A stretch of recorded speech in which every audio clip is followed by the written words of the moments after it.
to work and kick all of our asses, and that's how I feel about Rob Gourley. So I'm just so proud, to call him a friend. I'm happy he's part of this community. I'm happy to finally give him a shot to present a little bit of a body of work to you people. I think you're really going to enjoy it. Rob Gourley.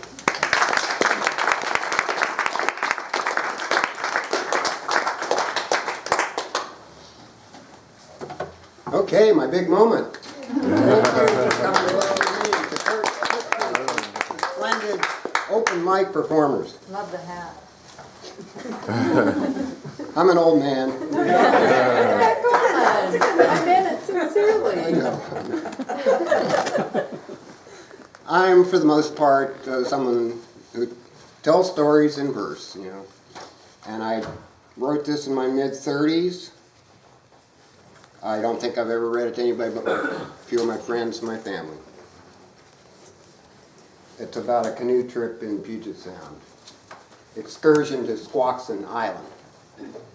Will and I were making ready to launch, and the woman aboard a sailboat on a trailer called out, "It's not a very good day for boating," in reference to the fog, I suppose. Out on the water, a gunmetal stillness marked by paddle, rhythm, and foghorn behind us, we made for the islands. Mist began to lift, and suddenly, bobbing ahead, a harbor seal was with us breathing to dive in the bay. She surfaced again, though close behind us now.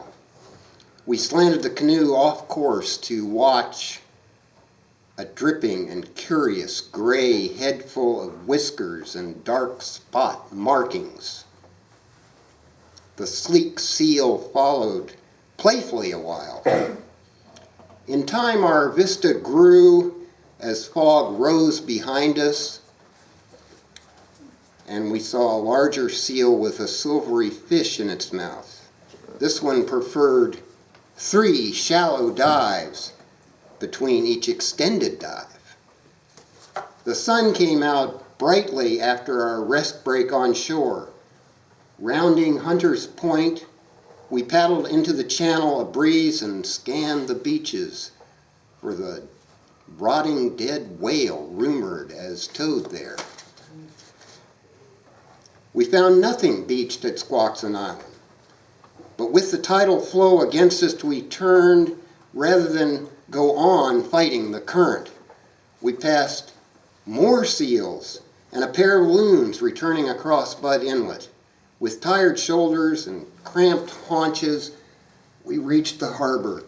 A dinghy set out and we came ashore as the sailboat couple kept working on their mooring without comment.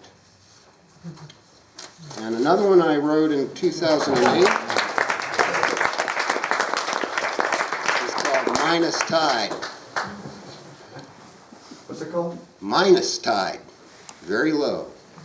Uneven runnels between larger outcrops deepen, getting out to surf spray edge where waves confront black rocks in large wallops. Remarkably, what soothes from safe distance urges eyes be wary for sneaker wave. It's crescendo nearby in the distance, in this instance, pardon me. Mussels hiss and mats of bladder wrack weep, but now the tide has turned.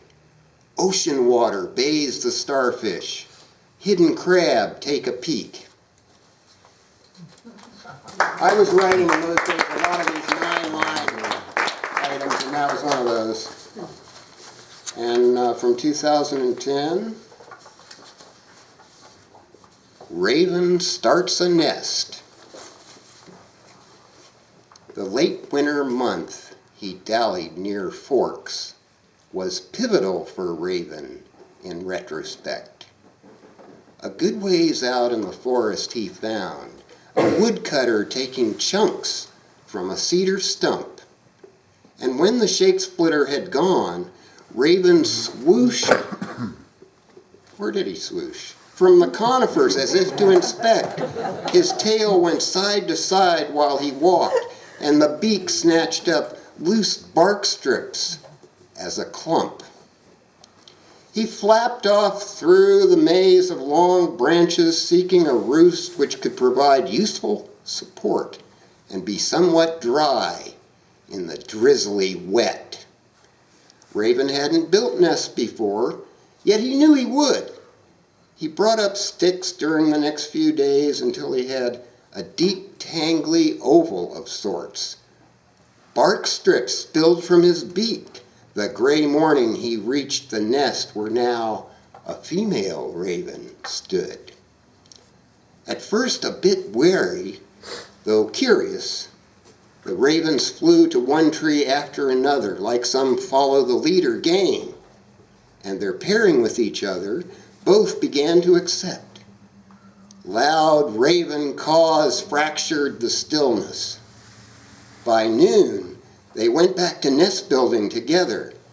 She chose to bring wind-fallen cedar sprigs, while at shredding pliant bark, he was quite adept.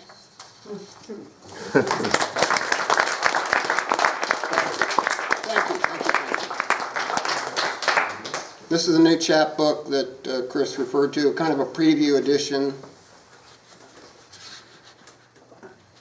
And I will start on page 9. Oh, good, I got lots of time, 5 minutes into it. My dad used to go to a walnut tree, a black walnut tree, and he would gather half a bushel of black walnuts. And it's a lot of work if you've never done this. You really have to work to get to the nut, okay? A squirrel can whisk around and deal with this, the ravens can do this, but it takes humans quite a while. You use a hammer. I'm not kidding. And that's what this is about.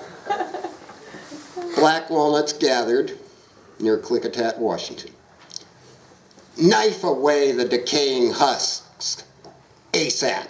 Smash the shells open with earnest hammer blows. Smithereens scatter everywhere. Pick out nutritious nut lobes and wash off stained fingers vigorously as best you can after it's all sorted out. And same year, I wrote both these in November 2011. Skinflint's Flyway Observations. Now that the stray band of white pelicans has migrated on to its winter feeding lakes after resting in the harbor wetlands, amber and red maple leaves ride the gust, piling up along hedges of lilacs. Vapor wisps gather in pastures, at dusk. Before we know it, whistling swans arrive, selecting certain lower river lakes where they paddle, glide the surface, and dive. Be that as it may, this window is loose and silicone putty is what I lack to renew the seal on our old caboose.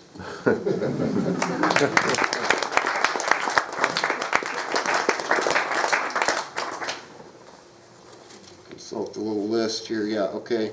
So the next sequence is really, while I was writing these, I didn't know what was happening with my dad, and gradually it got worse and worse. This would be last fall until he passed on in December of 2012. And as I look back then,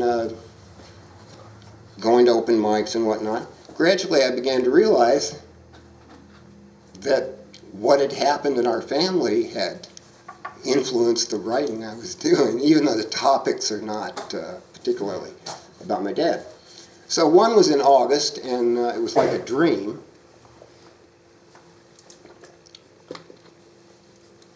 And I put the dream into verse, and here we go. Free verse, I guess. Skinflint's draft number 33.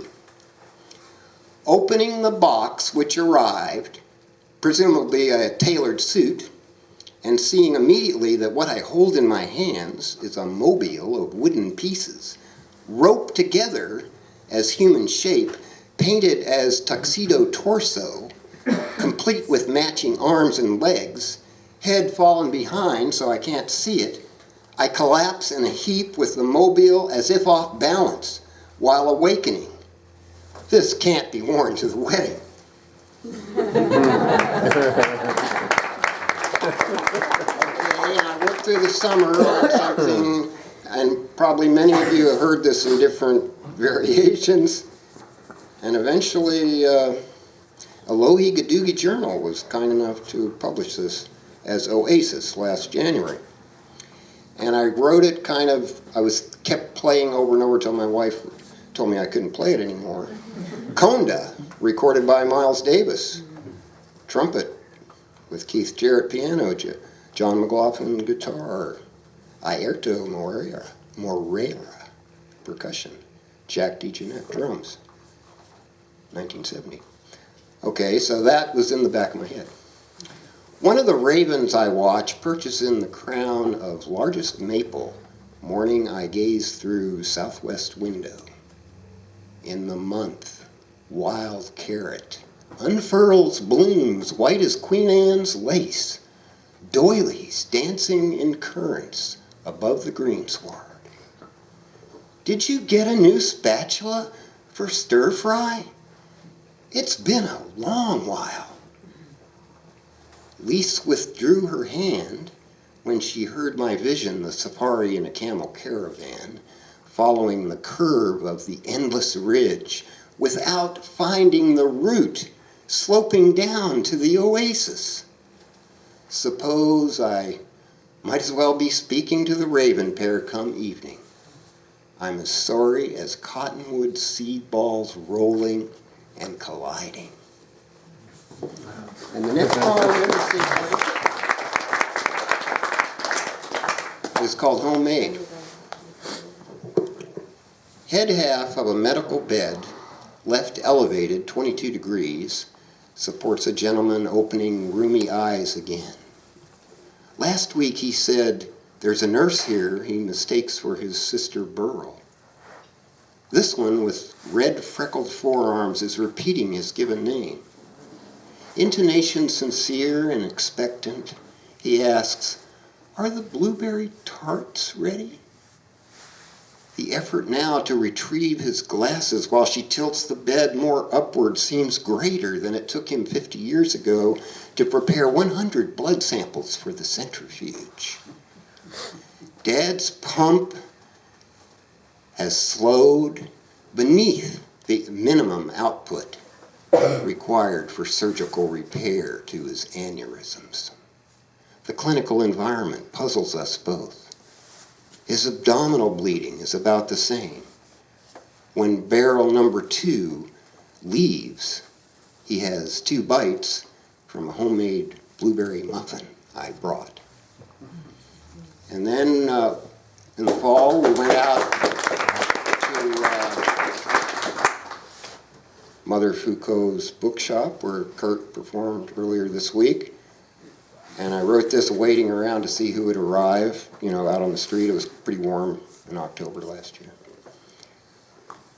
Appreciate coatless evening on a coastal city avenue. Free time for the mind to wander, to locate displaced rhythm, recenter abdominal breathing, awaiting the other's arrival any moment before stepping inside. Pretty simple, but that's something, that is. New Lease is another one that's kind of a prose thing. As if a pixie had come through, riding her valiant pony, the world outside assumes vibrant hues. Daily routines transpose themselves into new keys. Yet others act depressed or snarly. I made my way past a loud dispute just now on that last street corner. A guy I chat with in some cafe says he's been on the dirt side of the wheel lately. And someone behind me in line at the grocery sounds a congested sniffle of the flu. We overhear the customer ahead answering the clerk's, "How are you?" with "just trying to make it through another day." The person who slept in yesterday's morning rain on the porch of the vacant house a block over has left an empty water bottle and soda can. None of this will faze me, as we used to say. None of it can derail my enthusiasm. When Dad fell again, scraping his forehead and unable to right himself last weekend, he was gurneyed to clinic and shortly hospitalized, where the next day the surgeons were confident they had corrected the abdominal bleeding, which has been a problem all through the summer. And they lasered the 2 aneurysms at the top of his thighs while in there, which until now, they said these last 2 years, his heart was too weak to perform. Okay, 2 more. And this is the last of the poems for my dad, really. And this is a goofy one. Skedaddle. You can look that word up. With its ruckus on kitchen windowsill, a goofy squirrel distracts me from writing at the sidelong table. It has put a walnut, green husk gnawed off, into a lower corner of the window frame. Gap too wide for nutshell. Retreats to the steps when I tap the pane. Safe after a blink, it jumps back to sill and retrieves the nut before scurrying to climb for the trek along power lines to the next opportuning.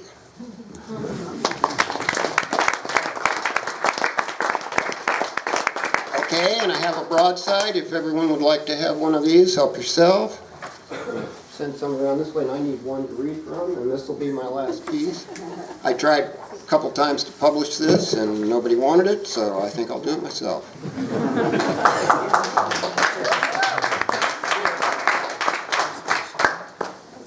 When you write these stories, they're not mysterious enough, and some people think everything has to be mysterious.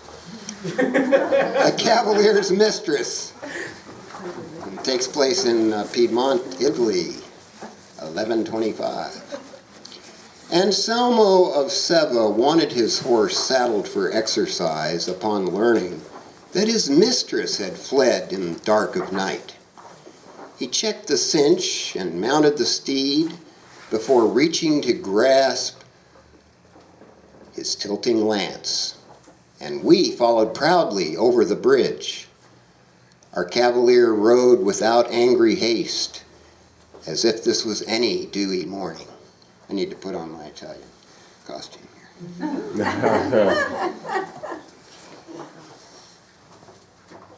Yet we archers presumed his mind was vexed. Anselmo led along the Tanaro. We practiced stealthy walking, observing from shadows his gallop of meadow wedge and abrupt halting at precipice edge, where the water tumbled and fell, splashing into a rocky bowl below. There was nothing in the lower pasture, not even a goat. That's when it struck me, the maid sobbing. She took all but her hat.